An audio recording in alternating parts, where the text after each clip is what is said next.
Hey, good morning, everyone. Welcome to Season 6, Episode 14 of the Roast West Coast Coffee Podcast. I'm Ryan Wolt, and this is the show where I bring you the stories of coffee professionals, entrepreneurship, and coffee education. Today's guest, Chris O'Brien, is the founder and head roaster of Coffee Cycle Roasting, which just celebrated their 5th anniversary in Pacific Beach, San Diego. Chris is back to help us get coffee smarter by walking us through the basics of tampers and the act of tamping finely ground coffee to get the best possible espresso. We also touch on water, grind size, laminar flow, extraction flavor profiles, and penguin sounds. If you haven't had coffee roasted by Chris at Coffee Cycle yet, don't tell anyone, but hurry to coffeecycleroasting.com to get some for yourself. They roast coffee to order and ship fresh every Monday. You can go directly to that link or detour through roastwestcoast.com, where you'll find links to Coffee Cycle and so much more right there on the front page of the website. I'm not sure where you're listening, but here in Southern California, I've been enjoying the first kind of cool, overcast, marine layer mornings of the fall with big French presses full of the good stuff. There's such a nice comfort to curling up around a hot coffee, knowing it's going to keep the chill out. That's where I'm going to be for the next hour. And I hope wherever you are, a cup of coffee is making you feel warm and cozy while you listen to this podcast, and we all get a little bit coffee smarter together, courtesy of coffee expert Chris O'Brien on the Roast West Coast Coffee Podcast.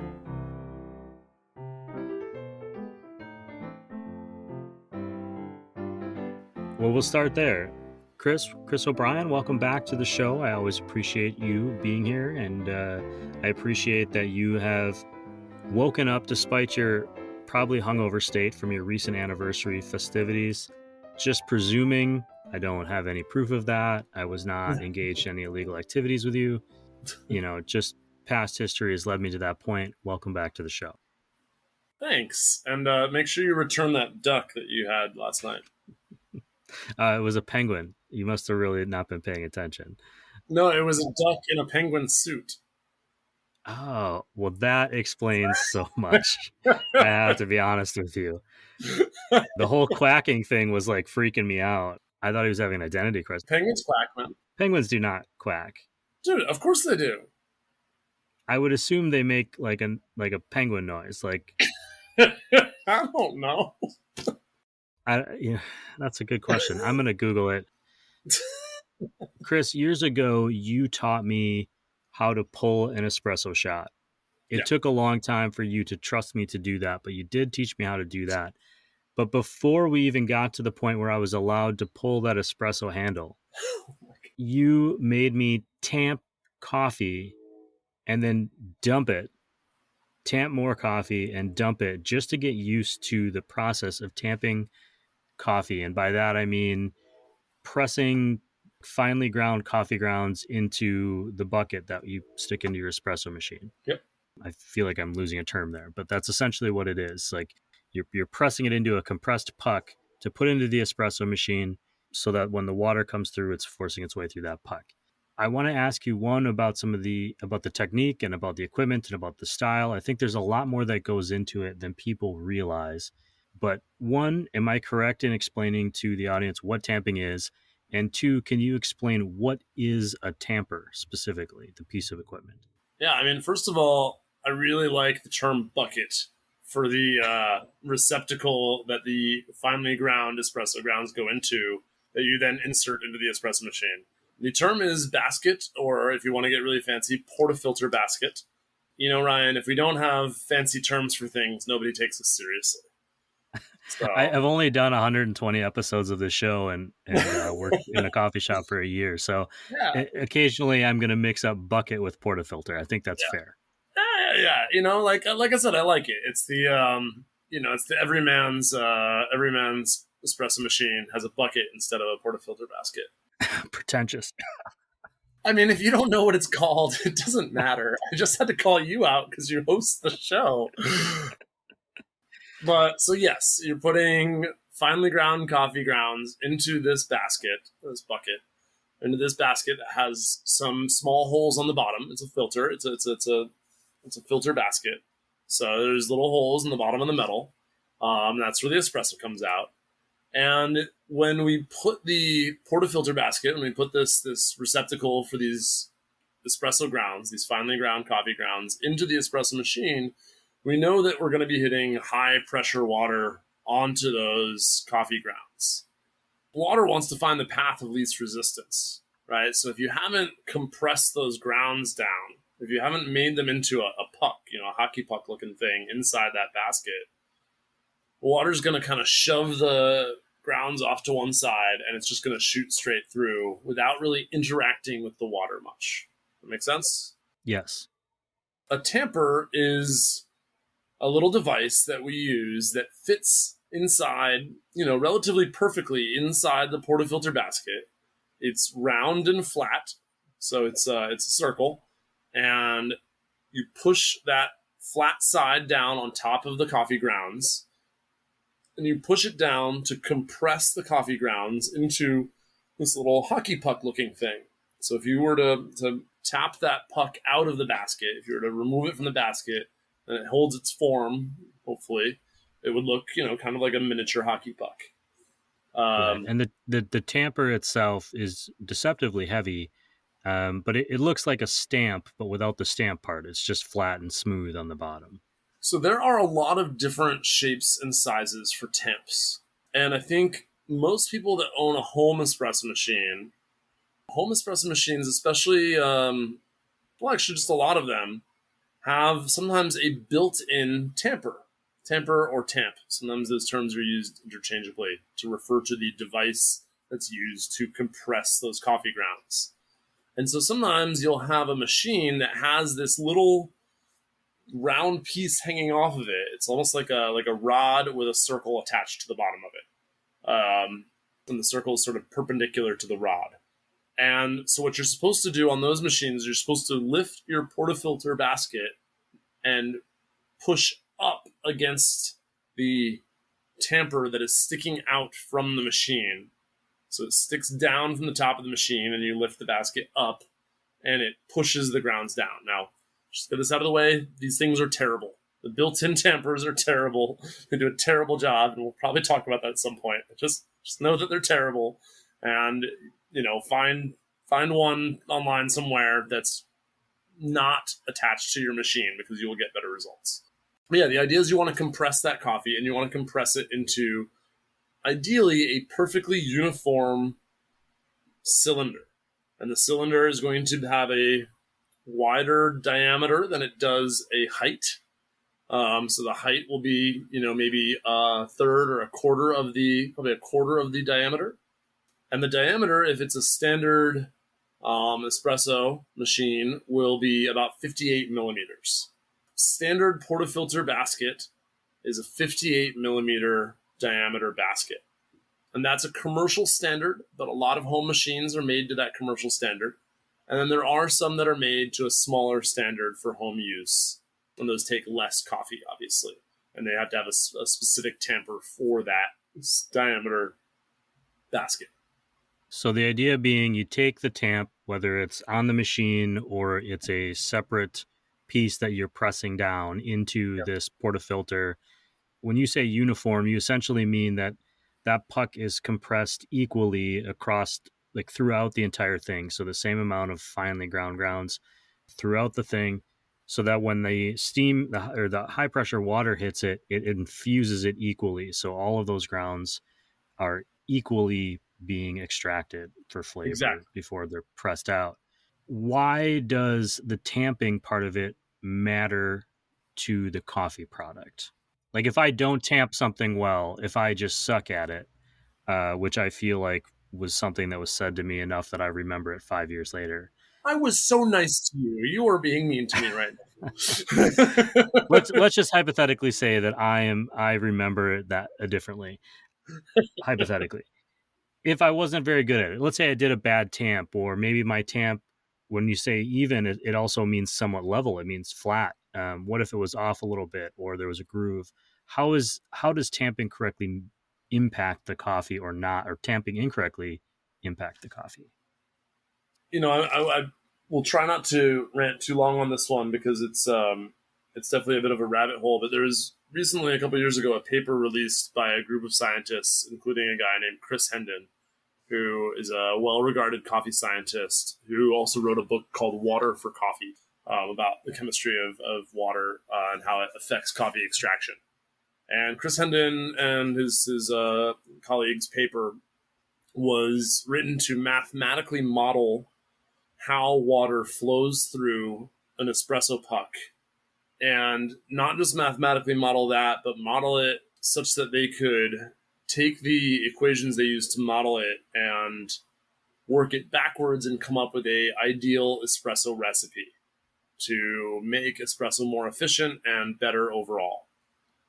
And I've done my best to read that paper, and I've read most of it, but it is of a technical level that is beyond my ken. That being said, I have enough tech savvy and enough, or science savvy, and enough coffee knowledge that I got most of the gist of it out of there. The reason I bring it up is because when you make this flat cylinder of compressed coffee grounds, and then you apply pressurized water to it and force the water through, and then the espresso comes out the bottom, what's happening is actually incredibly complex. So one of the things they started out having to model in their mathematical model was they had to write, some differential equations that modeled the particle distribution of the different grind particle sizes.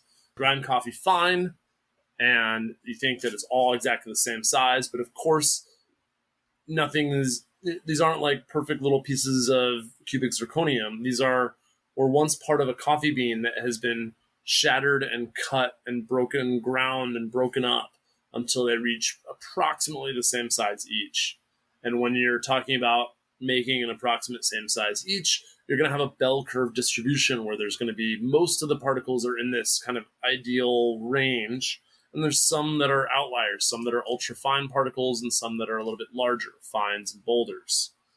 And so you have to model how the water interacts with the fines and the boulders and the averages of the ones in between. Then you realize that the water is going to flow differently on the sides of the basket compared to the center of the basket.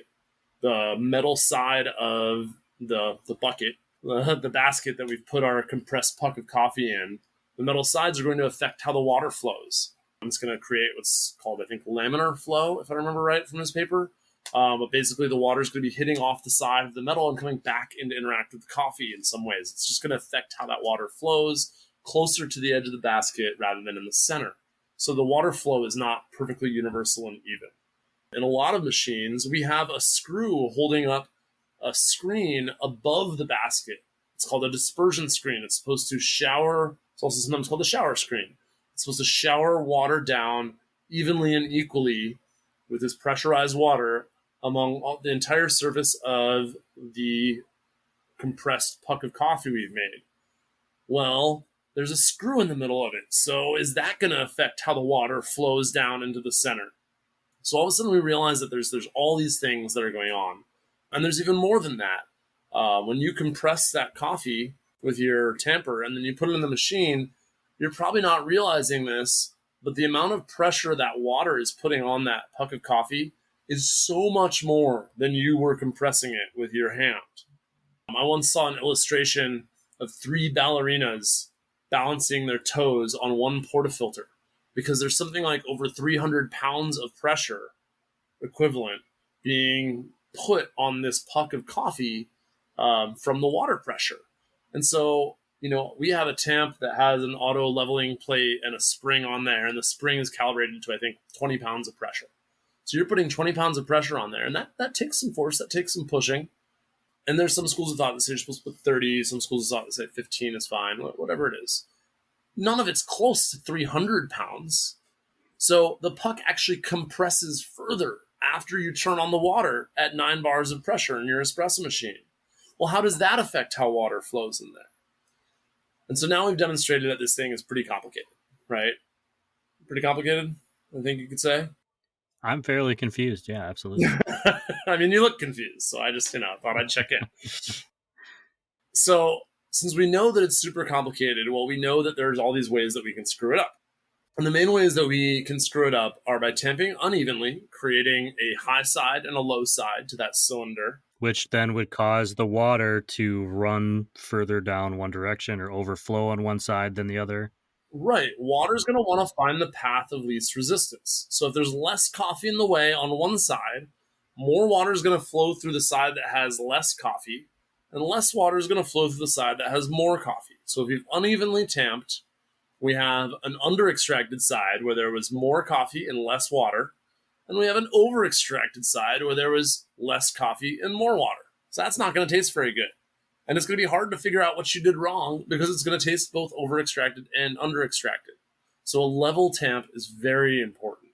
To try to make it as perfectly level as possible is essential. The other thing where things really tend to go wrong is what we call channeling. And channeling occurs in all coffee preparation. And a channel, I always get this visual when I think of a channel. Did you have an ant farm when you were a kid? I did not, but I always wanted one, so I know what they look like. Right. So like you get this like kind of planes of glass and there's dirt in there, and you can kind of imagine that dirt is kind of like your espresso puck if you're like looking at a cross section of it. And then maybe there's a little tiny hairline crack in that puck that you can't see just visually. But your 300 pounds of water pressure is going to find that crack because it's going to find the path of least resistance. And it's going to burrow through that crack like your ant makes its little line to make the ant farm. I always think of an ant farm when I think of channeling because it's like a perfect visual of like, okay, you think you have this dirt, but really an ant can find its way through there. And when you have it in these panes of glass, you can see it. Well, we can't see it in the coffee, but we can sometimes see it when we're looking at the bottom of the portafilter basket as it's extracting. If we have a naked portafilter, one that doesn't have spouts on the bottom, we can sometimes see that water will jet out in one direction, or espresso will jet out in one direction, or from one little spot. Or sometimes you'll have a stream of water that kind of, or watery espresso that kind of shoots in one direction. And those are channels that you can see visibly, and that they're not great because when you have water flowing through that channel, sure, that water is going to be under extracted because it's not interacting much with the coffee. But it also means that that channel is going to grow larger and larger as that water keeps going through it. Just like erosion, as a river keeps running through the same path year after year, eventually you get the Grand Canyon, You don't want a Grand Canyon in your espresso puck. You want less than an ant farm channel. You want really, really tiny channels because you're never going to get no channels in your espresso puck. Even when we talk about brewing pour overs or batch brewing, channeling is a problem where water is going to find the path of least resistance. It's going to try to not interact with that coffee because the coffee is slowing it down and it wants to just follow gravity's directive and find its way into your cup, or follow the pressure directive that it's being forced through there. So if we can avoid channeling and we can have a level tamp, we can have an evenly extracted espresso. And that's the idea, is you want to get all the stuff out of the coffee grounds and into your liquid espresso as evenly as possible. You want to get everything at the same rate and at the same time. And we know that's not going to happen. That's what Chris Hendon and his colleagues' paper was all about. This is an imperfect organic experience. How can we make this as repeatable as possible? But if you don't want to dig through all that science or try his style or anything like that, the best thing you can do is just try to tamp evenly and consistently. One thing you mentioned during that was that when you fail to do that, when you fail to tamp evenly, consistently, you end up with an espresso shot that has been simultaneously over extracted and under extracted, depending on where that water went through. But all that espresso shot, all that water is ending up in the same little cup. Yep. Let's say you're practicing, you're learning. How are you able to taste both of those things when they are now blended together in the cup? Is there something that I can pull out of there and just be like, oh no, there's clearly something wrong here, that instinctively, or that you would say to a new employee perhaps who's learning this for the first time? Well, I do my training the way I do it, not because I try to be mean to you, Ryan, but because I try to establish good habits and procedures. So the reason we had you tamp coffee and then throw it out without extracting it is that we wanted you to get used to the even tamping before we had to try to taste for it. Because seeing the evenness of your tamping is actually quite easy if you have a pretty standard traditional tamper, which kind of almost looks like a chess piece. Is actually a pretty good way to look at it. Looks like a chess piece with a really wide base. If you take your chess piece tamper and you set it gently onto the puck that you just tamped, you should be able to see pretty clearly whether your tamp has a high side and a low side, or whether it's pretty even the whole way around.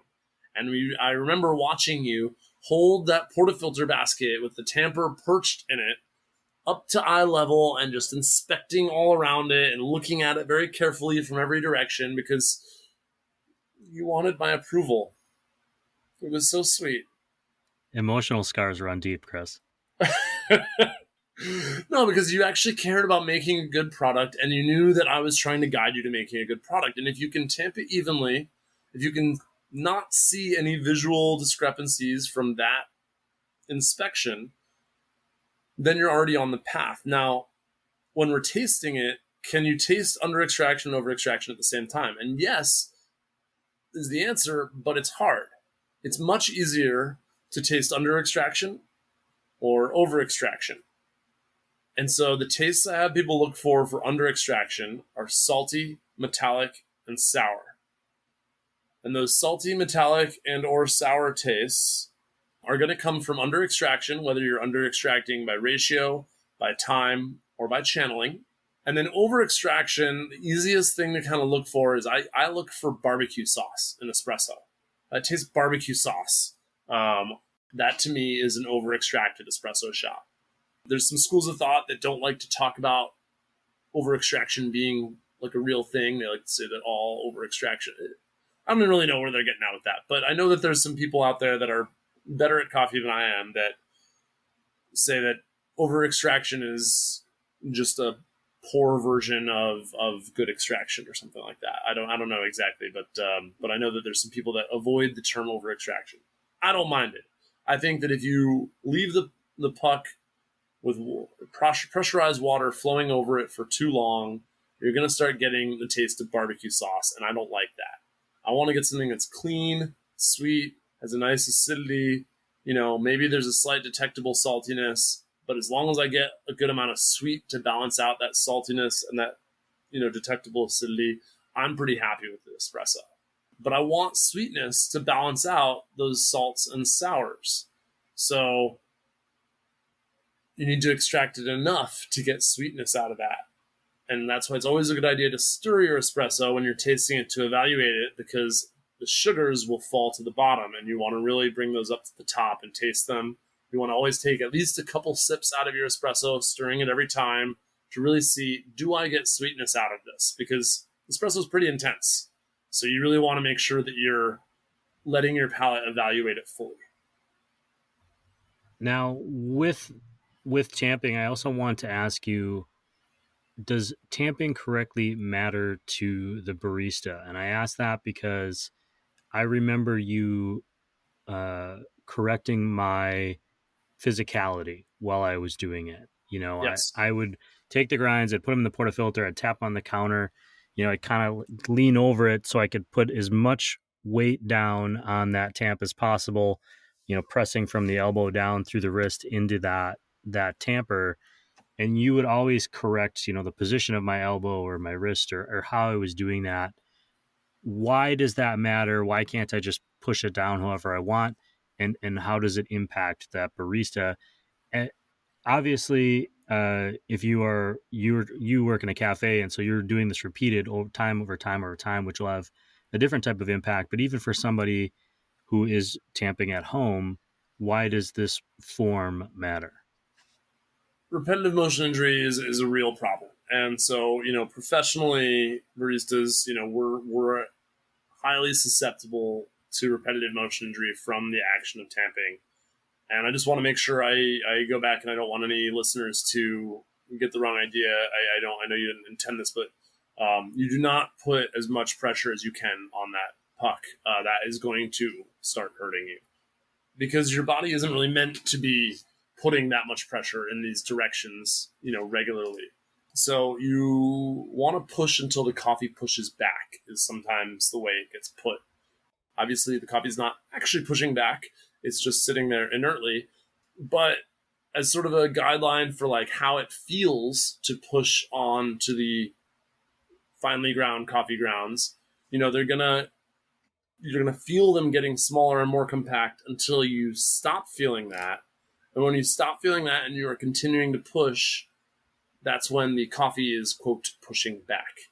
And there have been some studies done on the impacts of different amounts of pressure on the extraction of the coffee, different amounts of tamping pressure on the extraction of the coffee. And most of them have basically said that however hard you tamp is, really not going to make that big of an impact because, again, 300 pounds worth of water pressure kind of hitting this puck. But nobody wants to be injured. Nobody wants to strain, an elbow or a back or an arm or pull a muscle. And so it's a good idea to try to exercise good form at all times. So you don't really want to be leaning over the thing. Ideally, what you do is you have your thumb in line with your forearm and your forearm at your elbow at about a right angle so that your whole forearm and thumb is pointing straight down at the counter. And obviously, we want the tamper to be at a perfect flatness on the top of the coffee grounds. So we're going to be pushing that straight down. So the bottom of your tamper should be approximately perpendicular to the countertop where your portafilter basket and your coffee grounds are sitting there, close to level. You're pushing straight down at that. You can have some tilt to your portafilter basket if that enables you to get straight up and down or straight into and perpendicular to the top of the portafilter basket more easily. But you really want that right angle of your elbow. You don't want to be leaning over too far. It can be really helpful to turn your hips 90 degrees to the countertop so that you can really apply the pressure and have the pressure from pushing down go up through your thumb and ball of your hand, up through your forearm, get transferred over through your perfect right angle elbow, up through your upper arm and into your shoulder and all through your back. Baristas are very susceptible to repetitive motion injury in the elbow, in the wrist. A lot of the time I see what I call baristas with a broken wrist, where there's an angle between the top of their hand and their forearm. You don't want that. You want your thumb and your forearm to be in line. And this is with the type of tamper that looks kind of like a chess piece. There are a variety of different tampers out there now. There's a really cool tamper out there now that I am very eager to get called the Boss E tamper.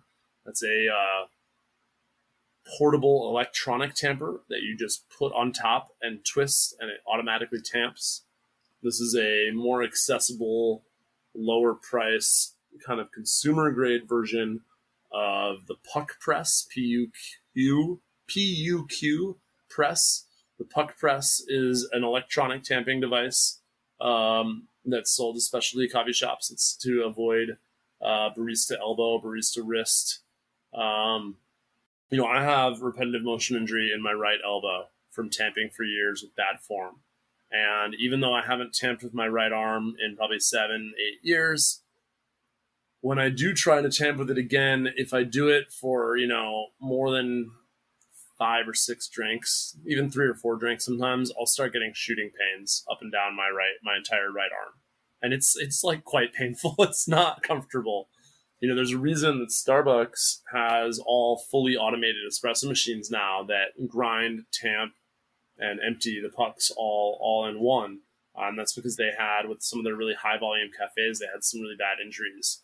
Now, my understanding is that most of those injuries, while there was a high proportion of repetitive motion injury, that the ones they were really avoiding were the stress fractures in the forearm from using the knockbox. And I can verify that can be uncomfortable. Knockboxes usually have a rod across them to knock the portafilter against to break the puck out of there, the used puck. And that rod is usually coated in some kind of like rubber or foam. But that foam is going to wear out over time, and the rod is usually metal. And so what tends to happen in most places is that you're banging metal on metal again and again and again. And over time, in a busy cafe, you can actually get stress fractures in your forearm. And it seems kind of ridiculous because you think, oh, it's just making my coffee. So you talk about stress fractures and repetitive motion injury, but that stuff hurts, and it can be a chronic hurt and a chronic pain. And so it's, if you want to keep doing this for a while, or you want to do it the right way, it's important to do it in a way that's easy on your body. So there's another type of tamp out there. I can't think of like a generic name for it, but it kind of looks a bit like a hockey puck itself. And it just has a little short, narrower cylinder sticking out of it. And that one you're actually supposed to push with the palm of your hand, or with the base of your palm. And that one, it's sort of okay to have a little bit more break in your wrist because you're putting the pressure more directly against your forearm. You're not using your hand as much, and so you're not creating as much of a stress point there between your hand and your forearm. And those tamps are very popular with baristas. I've never really loved them, but I haven't worked with them a ton.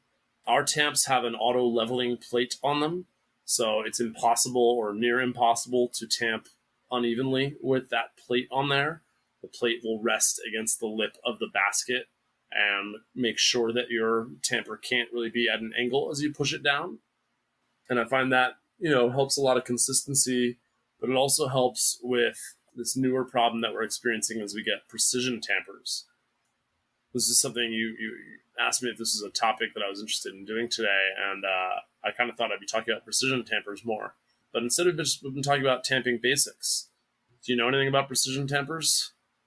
I don't, but here's what I would say is let's save that for another episode. Okay. We'll do a second one, and this is great because we've never actually talked about tamping basics on this show, so we'll split that into another episode so people can kind of digest this.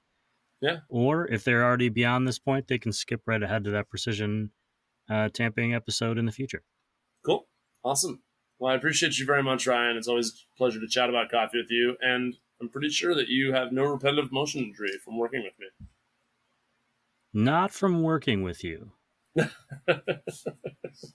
Chris, thanks for being here. Obviously, I love chatting with you no matter how many sirens run past the apartment.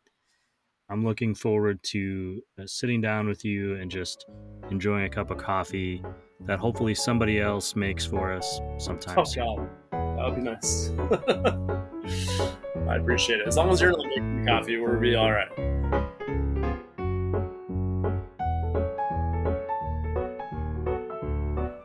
Okay, to recap. If I've learned anything at all about coffee in the 6 seasons I've hosted this show, is that getting a good cup of coffee is all about minimizing the variables that can F it up. To pull a great espresso, you need properly ground coffee and a well-executed tamp to avoid channeling. Tamping is the act of compressing finely ground coffee grinds into the coffee bucket that then locks into the espresso machine. A coffee bucket is more accurately referred to as a portafilter, and it is where the grinds sit while the espresso machine is forcing water through them. To quote Chris, if we don't have fancy terms for things, nobody takes us seriously. To which I might reply, I'm not sure people should take Chris and I seriously. The tamp is important because an uneven tamp causes over and under extracted coffee in the same shot of espresso, which makes it very hard to identify what the hell went wrong. If you are new at pulling espresso, it is doubly hard because you may not have dialed in your taste buds to be able to identify the differences. According to Chris, a barbecue sauce flavor is common for an over-extracted shot, and under-extraction causes salty, sour, and even metallic flavor notes. With tamping also comes the risk of injury. In the cafe, repetitive motion injuries are commonplace. And even at home, you want to make sure you're not using an improper tamping motion to avoid causing stress on a weak joint or ligament. Push the tamp down onto the grinds until the coffee pushes back. Don't overpush or put your whole weight on your elbow and wrist like I did. Not only might you hurt yourself, but you'll have less control, leaving you susceptible to causing an uneven tamp, which, as we know, leads to channeling and a crap espresso shot. Not from the show today, but just some good news in the world of coffee. A study in the European Journal of Preventive Cardiology found that drinking 2 to 3 cups of coffee per day can be good for your overall heart health and fairly significantly reduce the risk of heart-related ailments and even death. The study followed 450,000 people over about 12 and a half years, so it definitely has some weight behind it. More interesting to me was that the benefits were seen, albeit at a slightly reduced rate, among participants who drank decaf and even instant coffees. The correlation between positive benefits in coffee is clearly not limited to caffeine. Study author Peter Kissler said, quote, "It is likely the non-caffeinated compounds were responsible for the positive relationships observed between coffee drinking, cardiovascular disease, and survival. Our findings indicate that drinking modest amounts of coffee of all types should not be discouraged, but can be enjoyed as heart-healthy behavior." End quote. So between the coffee and the wine, I'm feeling pretty good about my heart health right now. Disclosure, this is not an endorsement to drink wine for your heart. I am not a doctor. Please don't send me emails. I'm going to share that study, more coffee news, and some details on those tampers that Chris mentioned in this episode in the new edition of the RoastWestCoast.com newsletter. Go there ASAP, which I hate when people say that, so just go there as soon as you can. While you're there, maybe, subscribe. The newsletter gets sent out twice a week, once with each episode, and features a lot of from-the-show and not-from-the-show details. And it's only growing. Finally, I did Google penguin noises, which did not sound at all like I thought they would.